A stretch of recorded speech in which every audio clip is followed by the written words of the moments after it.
If he can get away with this. Watch the 19 of Austin Cindric. That's the third truck in line on the outside. Oh, man. I think Cindric went to go around Sauter. He did make it. Well, it looked like there was all of a sudden a gap between Johnny Sauter and Chase Briscoe. Like Johnny lost some momentum for some reason. Now, watch Cindric on board here. Watch him gain all of a sudden. Still there inside. Oh, Johnny might have missed a shift there, Phil. Might have missed a gear. I don't think we can put that on Austin Cindric at all. It's amazing if Sauter's going to escape this with no more damage than just some right side damage. I know he took it pretty heavy in the door, but it didn't look to be that bad for Sauter. Watch Kaz Gralla in the white truck. He hits Sauter at the same time. We got into the wall in turn number 2, brought out caution number 3. Let's take a look at how it happened. On the inside of the racetrack here, gets a little bit loose here, I think. 0-8. She got loose. Tried to correct it. The truck actually turned back to the right. She turned back to the left again, but ran out of racetrack there, made hard contact. Right straight away. Got a car in trouble in the wall. And it's Joe Ruttman in the Lake Speed car. Survives for a 5th place finish. And again, they just took the white flag. The leader took the white flag, and Jeff Agnew in the 27 gets down on the apron, shoots back up the racetrack. Yeah, James Busher got in the back of him, turned him down to the apron. NASCAR, no choice but to throw the caution. You got trucks sliding sideways in the middle of the track. And when you have that situation, you've got to have safety. And the trucks had crossed the start finish line. Kyle Busch, I think, was licking his chops, thinking he had Johnny Sauter right where he wanted him. Bill Kimmel, Frank Kimmel said, we're going to put it on them. We've gone the routes. They've helped us out with the car. We've worked on problems. We got problems coming through. Turns 3 and 4. Blake Borkland. Coming out of 4, the 32 of Blake Borkland pinned to the 87. Tony also involved, the 25 of Bill Venturini. Brent Sherman in the 04, the 39 of Pete Shepard. Well, there it is, guys. There's the big wreck we were talking about. The 16 of Justin Allgaier. Unfortunate. Just takes one to get a little twisted, and that's what happens. Ooh, looked like the right front might have went flat or something. He went straight up the racetrack, hit the outside wall. This is the crunch right here. He hit really hard on the inside. 3 pretty good impacts for the 92 Busch Grand National champion. And I agree with you, buddy. Something let go on the car because he came off of turn 2 and went straight into the wall, right at that critical point where it looks like the wall. Wow, look at that car. Come Not within airborne. inches of turning over just Sure did. That inside wall will not let anything happen but just hit hard.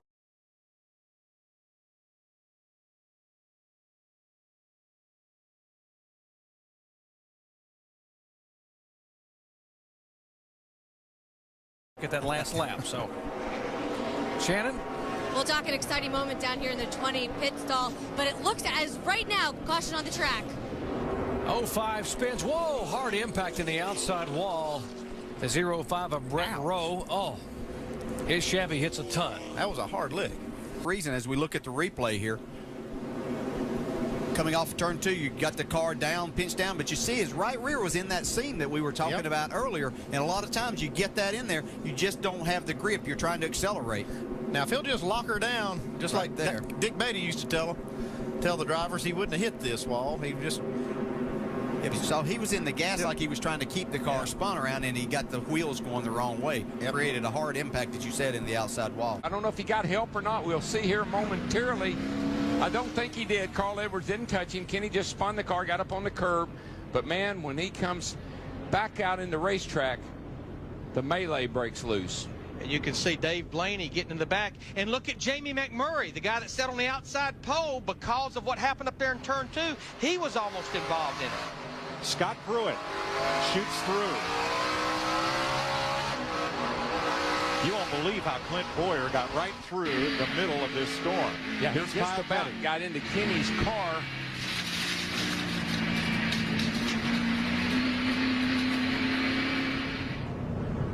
See Kenny go around in the 21 car. Now here's where it gets ugly. He backs right out in front of Nowhere for Sterling to go, nowhere for Hubert to go.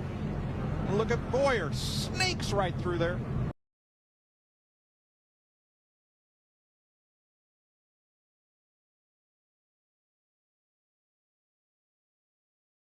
Saw Kyle Busch take a look outside. Now we got a crash as the 30 goes around, the 44, the 08. Ouch. There's going to be a bang there. So that's James Busher. Then the 08 of Kyle Fowler also in this.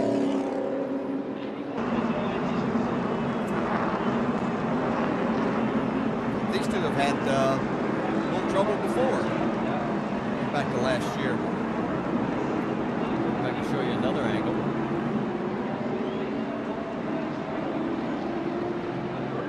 That's really nothing. You can see Danica has the spot there. Yeah, she's all the way up against the wall. She actually came down and got into the 44 of Mike Bliss as she tried to dodge through what was going on. Watch and listen.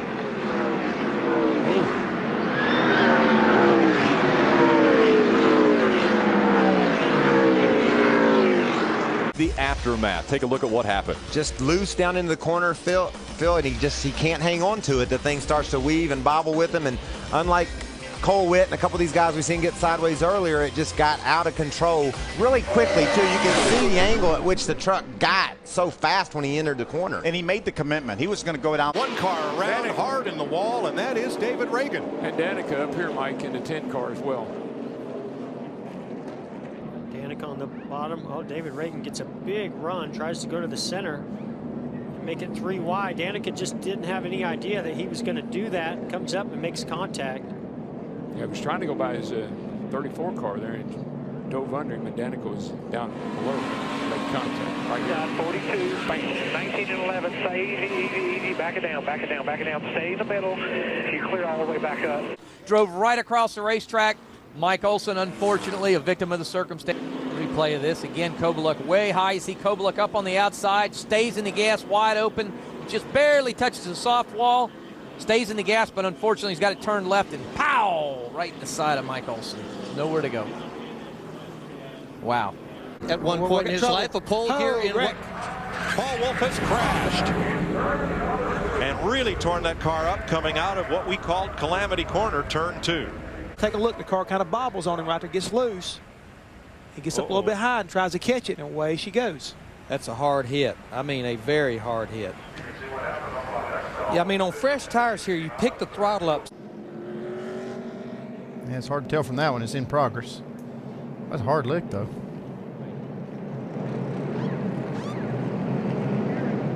So our third caution of the evening, first due to a crash. And he gets in the oil and spins, and man, that thing snaps around and right in the wall. So that is the truck that he's using today. 48 made contact with the 16 of Reed, and the 48 came away from the 16, caught Christopher Bell in that right rear corner. Such a tough break for Christopher Bell. He was definitely an innocent bystander on that one. You see the 48 get just a little bit loose. Probably didn't know that the 16 was coming with that much of a run to the outside of him right there. You know, a decent amount of damage for Ryan Reed, but a great save. See if we can see what happened. Low on the track, just gets loose on entry, doesn't he? It's like he has a left rear tire go down. Maybe some contact on the start. Definitely could be. Yeah, definitely was like a left rear tire going down, and obviously nowhere for Blake Cook to go. Yeah, he might have had that saved if not for Blake Cook coming along and simply could not avoid the contact. Blake was trying his best to get to the bottom and just couldn't quite get it cut down off the bank. Yeah. And credit to Ty for holding on to that. Getting a left rear tire going down an entrance to 1.5 miles like Atlanta is no easy task.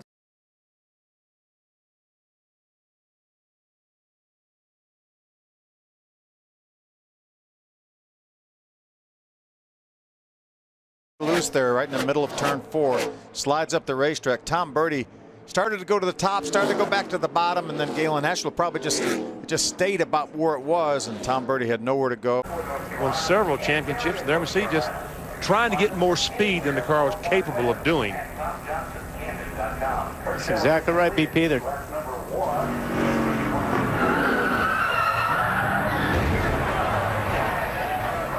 Man, that's ugly racket, isn't it? They just got loose and then overcorrected it. Okay. That's Kenny Wallace, the 25 car in the middle between these two cars, 38 and 42. Oh, hard. That's a hard lick right there.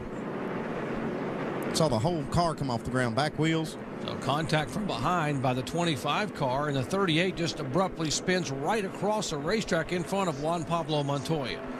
Possibly cut Sam's left rear in the process of it. It sounded like the tire was down before he made contact with the outside safer barrier. You could hear that flapping already before he even hit the outside wall. Yeah, that flapping's a tire down, but I think he had contact to cut that tire. That's what I mean, before he hit the wall, yeah.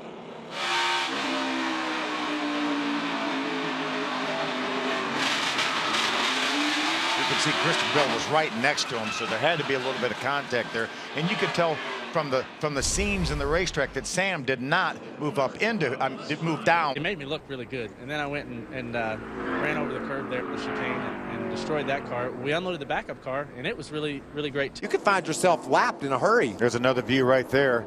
See, Ben Stancil just gets a little bit loose up off of turn number 2. He had the 41 truck of Mark Mitchell behind him, make some pretty hard contact with the inside wall. Man, that's a helpless feeling when that thing jumps out from underneath you like that. Ben, the other truck, I think, was a factor, Phil. Look how close he is. Just sucks that truck right around. And look at that. Wow. I think the officials are going to have to take a look at that inside wall. It looked like it really, I think that's obviously. Coming in the back straightaway, entering turn 3, he kind of arcs it off down in the corner.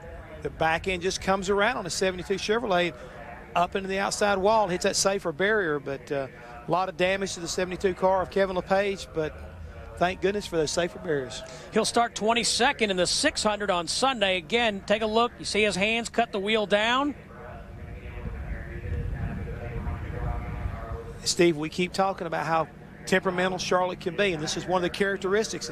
It's so greasy, the track gets real warm, and all of a sudden you just don't have the grip that you were expecting. And when you carry that kind of speed, it'll get away from you in a heartbeat. Here we are in real time, Jeff.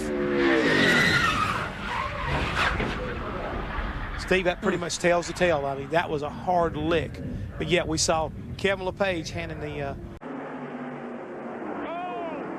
Allen is on those flaps. Did they do a job or did they look at it again?